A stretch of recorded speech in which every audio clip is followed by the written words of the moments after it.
નમસ્કાર, હું છું માનસી સોની। વડાપ્રધાન નરેન્દ્ર મોદીની અધ્યક્ષતામાં સીસીએસની બેઠક શરૂ થઈ ચૂકી છે। કેન્દ્રીય ગૃહમંત્રી અમિત શાહે પીએમના નિવાસ સ્થાને સમીક્ષા કરી, ત્યારે સંરક્ષણ પ્રધાન, વિદેશ પ્રધાન અને નાણાં પ્રધાને પણ હુમલાની ચર્ચા કરી છે। પહેલગામ હુમલા બાદ ખૂબ જ મહત્વપૂર્ણ બેઠક મળી છે। અમિત શાહ હુમલા અંગે વિગતે માહિતી આપશે, જ્યારે એનએસએ અજીત ડોભાલ પણ સીસીએસની બેઠકમાં હાજર છે। ઉચ્ચ અધિકારીઓ પણ આ બેઠકમાં હાજર છે। સીસીએસની બેઠકમાં વ્યૂહાત્મક નિર્ણયોની ચર્ચા થાય તેવી શક્યતા છે। આ બેઠક બાદ આતંકી હુમલા અંગે જવાબ આપશે સરકાર, તેવી પણ ચર્ચાઓ થઈ રહી છે। જો કે આ બેઠક અતિ મહત્વપૂર્ણ માનવામાં આવી રહી છે।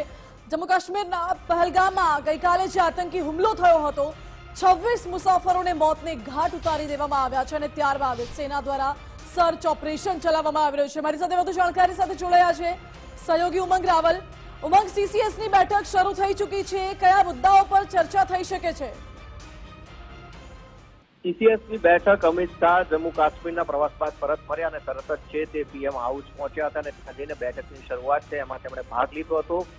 મહત્વનો એક જ મુદ્દો કે આ આતંકીઓને કઈ રીતે જડબાતોડ જવાબ આપવો, એમને એમની ભાષામાં જવાબ આપવો। સેનાના ત્રણેય સેનાના વડાઓ હાજર છે। અજીત ડોભાલ સાથે જ અમિત શાહ, વડાપ્રધાન નરેન્દ્ર મોદી અને જ્યાં આઈબીના વડા, એ તમામ સૈન્યના વડા અને સાથે આઈબીના વડા અને તમામ એજન્સીના વડા છે ત્યાં હાજર છે। એક વાત નક્કી કરવાની રહેશે કે આ આતંકી હુમલો જે થયો છે જમ્મુ કાશ્મીરની અંદર પહેલગામમાં, એ આતંકી હુમલાને લઈને તેને કેવી રીતે પહોંચી વળવું, સાથે સાથે એની જે આખી રણનીતિ છે તૈયાર કરવામાં આવશે અને ત્યારબાદ વડાપ્રધાન છે એ એમનો જે નક્કી કરેલો જે પ્લાન છે એ પણ મૂકશે અને સાથે ત્યારબાદ છે તે આ જે ચર્ચા થશે ને ચર્ચાને અંતે શું નિર્ણય લેવો અને કઈ રીતની કાર્યવાહી કરવી તે એ પણ છે આ બેઠકની અંદર વાત કરવામાં આવશે। મહત્વની વાત છે કે સૈન્યના જે ત્રણેય વડા છે આપણા જળ, સ્થળ અને વાયુના, એ ત્રણ વડાઓ અને સાથે આઈબી ચીફ થકી અલગ અલગ એજન્સીના જે વડા છે એમને એક પ્રેઝન્ટેશન પણ છે તૈયાર કર્યું હતું અને પ્રેઝન્ટેશન પણ અમિત શાહ અને વડાપ્રધાન નરેન્દ્ર મોદીને બતાવવામાં આવ્યું છે।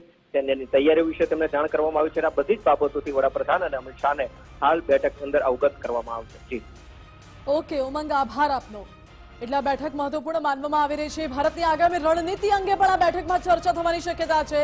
સીસીએસની બેઠકમાં તમામ ઉચ્ચ અધિકારીઓ પણ ઉપસ્થિત છે। આ સાથે જ કેન્દ્રીય ગૃહમંત્રી અમિત શાહ, વિદેશ મંત્રી એસ જયશંકર અને સંરક્ષણ પ્રધાન રાજનાથ સિંહ સાથે જ નાણાં પ્રધાને પણ આ હુમલાની ચર્ચા કરી છે બેઠકમાં। પહેલગામના હુમલા બાદ આ બેઠક મહત્વપૂર્ણ છે અને પ્રધાનમંત્રી નરેન્દ્ર મોદીએ પણ માહિતી મેળવી છે, આખી હુમલાની ઘટનાની નિંદા કરી છે અને આ સાથે જ હવે આગામી સમયમાં ભારતનો સ્ટેન્ડ કેવો હશે, ભારત શું રણનીતિ અપનાવશે, આતંકીઓનો ખાત્મો કેવી રીતે બોલાવો, આ તમામ મુદ્દે ચર્ચા કરવામાં આવશે। કાશ્મીર ઘાટીમાં સુરક્ષા વ્યવસ્થા કેવી રીતે સઘન કરવી અને હવે આગામી સમયમાં ટુરિઝમને કેવી રીતે વેગ મળી શકે, લોકોનો એ વિશ્વાસ પાછો કેવી રીતે જીતવો, આ તમામ પડકારો અત્યારે સરકારની સામે છે, જે મુદ્દે પણ ચર્ચા કરવામાં આવી શકે છે આ મહત્વપૂર્ણ બેઠકમાં।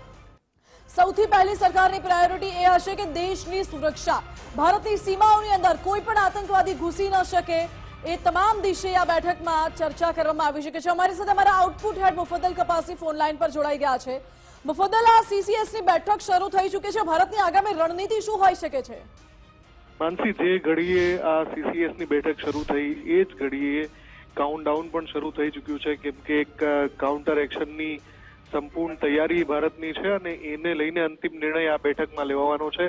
કેમ કે જ્યારે પણ દેશની આંતરિક સુરક્ષાનો કોઈ મુદ્દો હોય અને કોઈ મોટો નિર્ણય લેવાનો હોય ત્યારે જ જે કેબિનેટની જે સિક્યુરિટી પરની કમિટી, જેને કેબિનેટ કમિટી ઓફ સિક્યુરિટી કહેવામાં આવે છે, એની બેઠક બોલાવાતી હોય છે।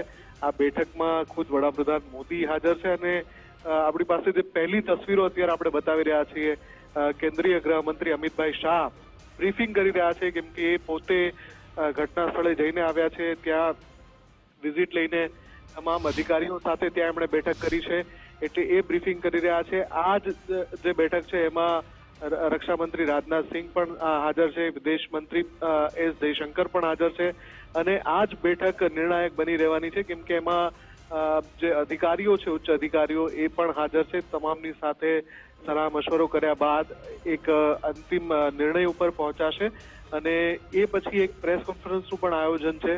પણ જે સૌથી અગત્યની જે કાર્યવાહી થવાની છે એ કાર્યવાહીને લઈને, કેમ કે એ ગોપનીયતાનો મુદ્દો છે, એટલે એ કાર્યવાહી અંગે કોઈ વિગતો જાહેર ન થાય, પણ મોટા ભાગે ભારતની રણનીતિ શું રહેશે આગળના સમયમાં એને લઈને હિન્ટ મળી શકે છે બેઠક બાદ જ્યારે પ્રેસ કોન્ફરન્સ કરવામાં આવે. અને બીજું એ કે ભારત ત્રિસ્તરીય રીતે પાકિસ્તાનને જવાબ આપવાની તૈયારી કરી રહ્યું છે, ત્યારે આ જ બેઠકમાં એ તમામ ચર્ચા થવાની છે. ત્રિસ્તરીયમાં એક તો જે રીતે અત્યારે જેટલા પણ રાજદ્વારી સંબંધો છે પાકિસ્તાન સાથે, એ તમામ રાજદ્વારી સંબંધો પૂરા કરવા કે કેમ, એ પણ એક મુદ્દો હોઈ શકે છે. બીજું કે ભારત જે સિંધ નદીનું પાણી છે એ પણ રોકવાનો એ પ્રકારનો વ્યૂહાત્મક નિર્ણય પણ લઈ શકે છે કે જેનાથી પાકિસ્તાન મુશ્કેલીમાં મુકાઈ જાય. અને ત્રીજી વાત કે આંતરરાષ્ટ્રીય સ્તરે જ્યારે તમામ રાષ્ટ્રો ભારતની સાથે છે અને જે રીતે વિપક્ષ પણ સરકારની સાથે છે અને તમામ રીતે વિપક્ષે પણ પોતાનું સ્ટેન્ડ ક્લિયર કરી દીધું છે કે સરકારનું જે પણ કાઉન્ટર એક્શન હશે એની સાથે વિપક્ષ સહમત હશે અને વિપક્ષનો ફુલ્લી સપોર્ટ છે. એટલે અત્યારે સરકાર પાસે ફ્રી હેન્ડ છે, કોઈ પણ નિર્ણય લઈ શકે છે. જે ભારતની સોવેરિયનિટી છે એના ઉપરનો અટેક પણ આ કહી શકાશે, કેમ કે જે પુરાવા મળ્યા છે એજન્સીઓને, એ પુરાવા અંગે પણ આ બેઠકમાં ચર્ચા થવાની છે કે આ પુરાવા સાબિત કરી રહ્યા છે કે આમાં પાકિસ્તાનનો હાથ છે.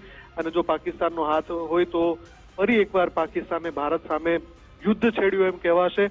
અને એટલે જ સાર્વભૌમત્વના રક્ષણ માટે ભારત કોઈ પણ પગલું ભરી શકે છે. અને એ પગલું ભરવા માટે માત્ર વિપક્ષ પણ વિશ્વના અલગ અલગ રાષ્ટ્રોએ કહી દીધું છે કે ભારત જે પણ એક્શન લેશે અમારા તમામનો સહયોગ છે. એટલે હવે જે નિર્ણય લેવાનો છે એ કેન્દ્ર સરકારે લેવાનો છે અને એને જ લઈને આ બેઠક જ નિર્ણાયક સાબિત થવાની છે.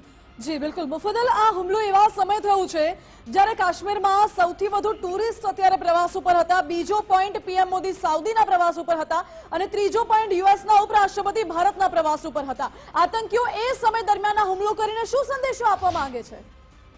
માનસી, જે સ્કેલ પર આ હુમલો થયો છે એ સ્પષ્ટ રીતે સંકેત આપી રહ્યો છે કે આ આખું પ્લાનિંગ સાથે, ખૂબ લાંબા પ્લાનિંગ સાથેનું આ ષડયંત્ર હતું કે જેમાં એક મેસેજ આપવાની કોશિશ કરી છે દુશ્મનોએ, પણ દુશ્મનોએ ભૂલી ગયા છે કે ભારતનું જે સૈન્ય બળ છે એ જો ફૂલ ટુ રિએક્ટ કરશે તો એનો કેવી રીતે જડમૂળથી સફાયો થઈ જશે. એટલે એ ચોક્કસથી એ તમામ સંજોગો ઉપર અત્યારે ચર્ચા થઈ જ રહી છે કે ટાઈમિંગ ખૂબ જ અગત્યનું છે, કેવા સમયે આ હુમલો કરવામાં આવ્યો છે. અને એ જ તો વાત છે કે આમાં પાકિસ્તાનની સીધી સંડોવણી એ પણ સાબિત કરે છે કે એ ટાઈમિંગ ઉપર પણ મોહર લાગે છે કે એ ટાઈમિંગના કારણે પણ એ લાગી શકે છે કે દુશ્મન દેશ, જે આપણો પાડોશી દેશ છે પાકિસ્તાન, એને એની સીધી સંડોવણી છે ત્યાં બેઠેલા આતંકી આકાઓ છે, એમણે જ આ હુમલો કરાવડાવ્યો છે. જે ટેરર લોન્ચ પેડ જે પાકિસ્તાનની સીમામાં ધમધમી રહ્યા છે અને એમને ખબર છે કે ત્યાંથી ઘૂસણખોરી કરીને આતંકીઓ ભારતીય સરહદમાં ઘૂસે છે. એટલે હવે આપણે રાહ જોઈ રહ્યા છીએ કે આ બેઠકમાં શું નિર્ણય લેવાય છે. અત્યારે વડાપ્રધાન મોદીની અધ્યક્ષતામાં બેઠક ચાલી રહી છે. કેન્દ્રીય ગૃહમંત્રી અમિત શાહ, સંરક્ષણ મંત્રી રાજનાથસિંહ, વિદેશ મંત્રી એસ જયશંકર સહિત જે કેબિનેટની કમિટી છે એના ટોચના પદાધિકારીઓ પણ ત્યાં હાજર છે. અને બહુ જલ્દી જ્યારે પ્રેસ કોન્ફરન્સ કરવામાં આવશે ત્યારે એક હિન્ટ આપણને મળી શકે છે. સૌથી અગત્યની વાત કે આ બેઠકમાં NSA અજીત ડોભાલ પણ હાજર છે.